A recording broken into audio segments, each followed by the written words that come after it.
बचपन का सपना। छोटे से कस्बे बक्सरपुर की तंग गलियों में टूटी छत वाले एक छोटे से घर में रहता था अर्जुन। एक दुबला पतला लड़का जिसकी आंखों में सपने आसमान जितने ऊंचे थे। उसके पास ना महंगे कपड़े थे, ना स्मार्टफोन, ना कोई सुविधा, लेकिन जो उसके पास था वो बहुतों के पास नहीं होता। हौसला, मेहनत और अपनी माँ का साथ। अर्जुन के पिता का देहांत तब हुआ था जब वो महज 7 साल का था।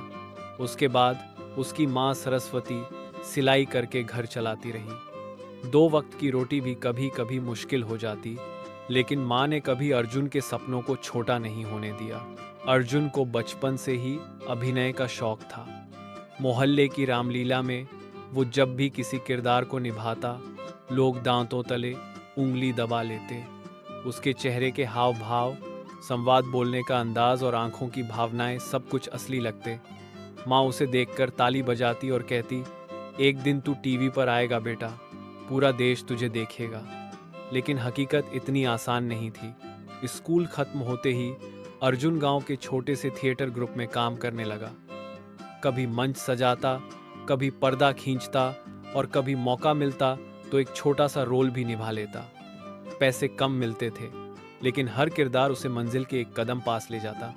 18 की उम्र में उसने ठान लिया, अब मुंबई जाना है, फिल्मों की दुनिया में अपनी पहचान बनानी है। माँ ने अपने जेवर गिरवी रख दिए और अर्जुन को मुंबई भेजा। लेकिन माया नगरी ने उसे बाहें खोलकर नहीं, कंधे से धक्का देकर स्वागत किया। अर्जुन एक छोटे से झोपड़पट्टी के कमरे में रहने लगा। दिन भर ऑडिशन के चक्कर, रात को कॉल सेंटर की नौकरी। कई बार उसे तुम फिट नहीं हो, चेहरा ठीक नहीं, एक्सप्रेशन कमजोर हैं, जैसे ताने सुनने पड़े। लेकिन अर्जुन का हौसला न डगमगाया। माँ रोज उसे फोन करती, हिम्मत मत हारना बेटा, तू ही तो मेरा सपना है। कभी कभी भूखे पेट सो जाना पड़ता, लेकिन जब भी थकता, माँ की आवाज उसके कानों में गूंजती। वह रोज आईने के सामने खड़ा होकर डायलॉग बोलता, चेहरों के एक्सप्रेशन बदलता, खुद को बेहतर बनाता। फिर एक दिन किस्मत ने करवट ली। एक बड़े निर्देशक का सहायक अर्जुन को एक वर्कशॉप में देखता है और उसे अपने डायरेक्टर से मिलने के लिए बुलाता है। डायरेक्टर को अर्जुन में कुछ खास नजर आता है। वह उसे अपनी आने वाली फिल्म में एक सहायक किरदार देने का वादा करता है। फिल्म का नाम था जिद। अर्जुन का किरदार छोटा था, लेकिन उसकी एक्टिंग में दम था। फिल्म रिलीज होते ही अर्जुन की सराहना होने लगी। लोगों ने पूछा, ये लड़का कौन है? निर्देशक भी हैरान था। एक्स्ट्रा रोल में इतना असर, अगली फिल्म का हीरो यही होगा। और फिर 1 साल बाद अर्जुन को फिल्म मिली आसमान छूना है, जिसमें वो मुख्य भूमिका में था। फिल्म ब्लॉकबस्टर हुई।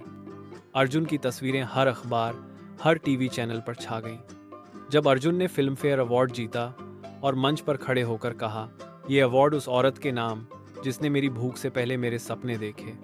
माँ, आज मैं तुझ में खुदा देखता हूँ। आज अर्जुन एक बड़ा अभिनेता है, लेकिन जब भी कोई उससे पूछता, तुम्हें सबसे बड़ी ताकत किससे मिली, वो मुस्कुरा कर कहता, मेरी माँ से, और उस छोटे से कमरे से जहाँ मैं भूखा था, लेकिन मेरे सपने कभी भूखे नहीं रहे।